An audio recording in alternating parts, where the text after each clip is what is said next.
within a month. And joining us now to discuss is Mike Leon, NTD News contributor and host of the Can We Please Talk podcast. And we have Tony Kinnett, national correspondent at the Daily Signal and host of the Tony Kinnett Cast radio show and podcast. So good to see you guys, as always.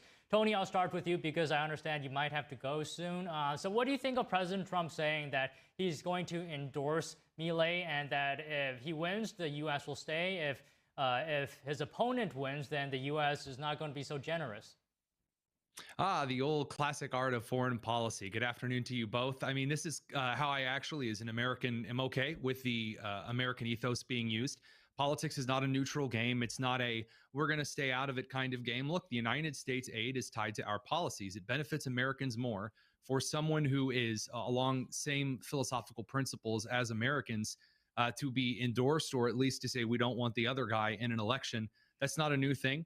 We've been doing that since we chose not to enter the French Revolutionary decision and essentially not upset the British back in the very first term.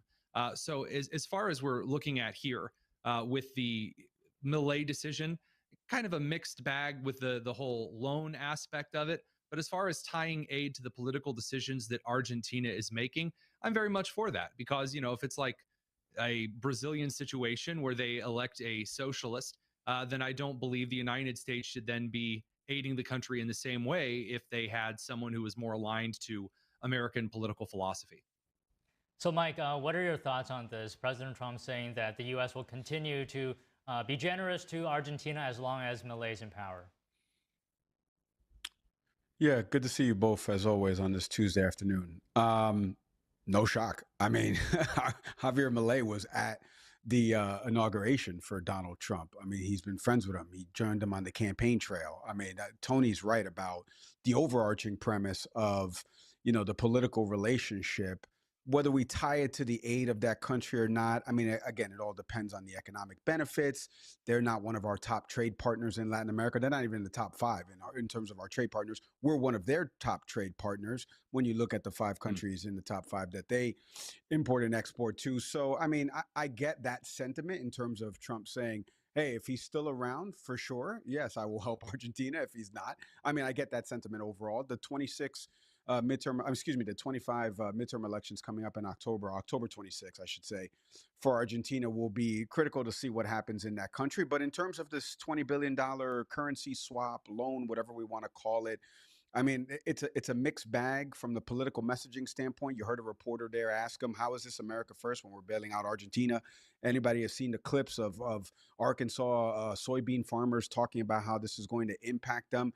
I don't know how I would sell it that this is America first, given for people that don't understand basic economics of what this currency swap looks like. I don't know how I would sell that. So I don't know how the president and his team are going to sell that. But I do understand when you think about the relationship that he has with Milei, make Argentina great again, and all the things that Milei has tried to, kind of impart on Argentina that has kind of mirrored or piggyback a little bit of what Trump said he was going to do on the campaign trail and what he's done so far these last 9 months.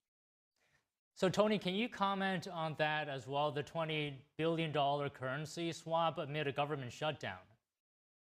So first of all, the idea of the government shutdown is kind of a central impact on here. Some of these funds are already allotted into certain, let's say, buckets or envelopes, as it were, to disperse in the current fiscal process. But that said, as for the $20 billion, I'm a little dubious on this as well. In the same way, probably mostly the same way that Mike is. Just throwing money at a country and hoping that it sticks and that it's fine and that it's going to help. I have a bit of PTSD on that particular matter because throwing money at programs doesn't magically fix them.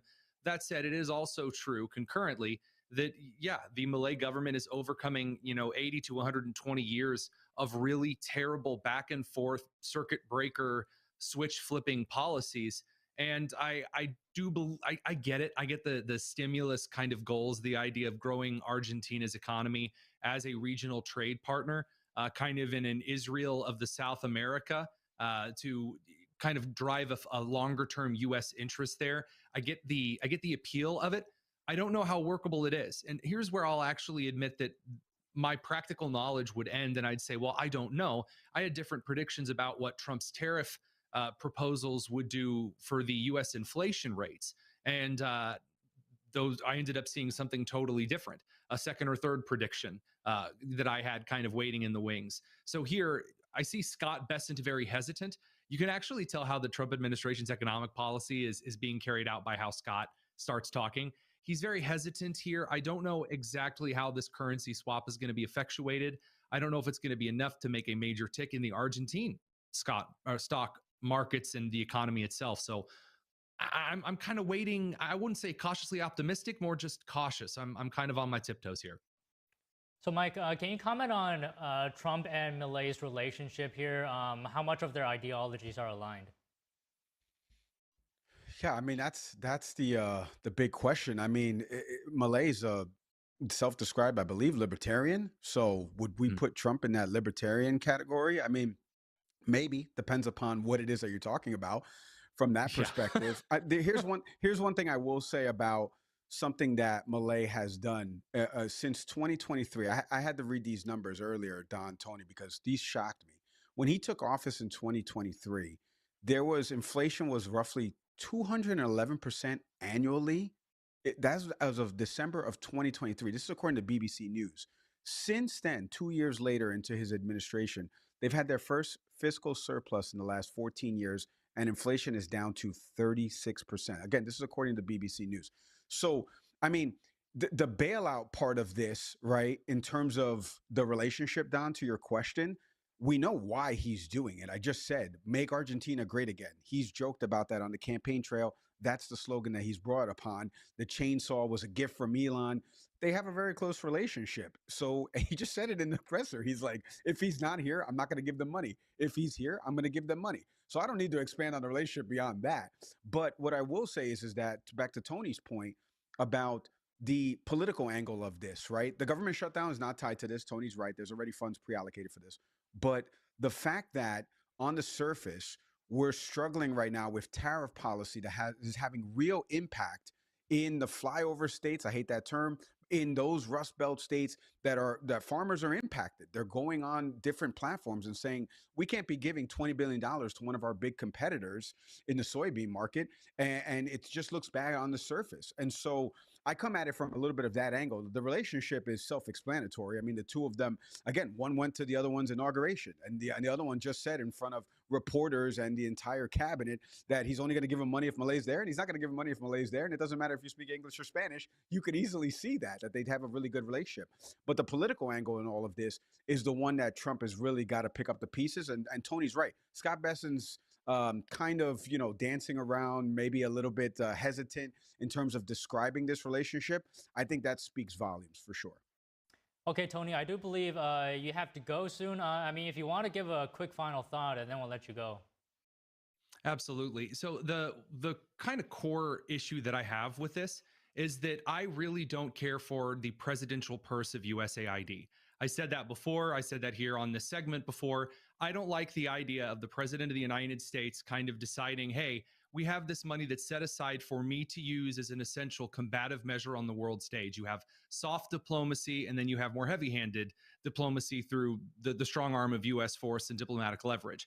And the reason that USAID was invented was to give the president a personal bribery fund, to bribe countries to work with the United States instead of the Soviet Union. That's why it was created. USAID is shut down. I don't like that. I don't like that. Well, yeah, it may be gone, but its ghost will remain with us forever. And little private projects that do, at face value, hurt American farmers. I don't like playing around with American farmers anyway. Like, either we do subsidies or we don't. We don't provide foreign subsidies at the same time as central structured subsidies. It makes the incentive market bonkers. I think that there might be ways to, and I'll have to do research on this, there might be ways to cut regulatory action in order to incentivize regional trade and currency shoring in developing Argentine markets in order to shore up their currency long-term that have previously not been available. For example, prior administrations had central restrictions on certain mountainous mining and refining. That might be something to look into.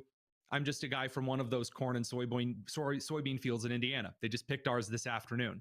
So as far as I'm concerned, I just don't like this whole thing in general. I like Javier Milei. I get why he's doing it, like Mike said. I really don't like reviving the ghost of USAID. I just think that it needs to be put to bed and done with. The Cold War is over. I get that China is an adversary to combat them, but the throwing around the money purse just it rubs me the wrong way as a free market conservative. I don't care for it. Well, okay, Tony, we'll let you go now, and we'll speak again the next week. Thank you. Thanks both. Okay, so Mike, I also wanted to get your comments real quick on the Gaza peace plan as well today. So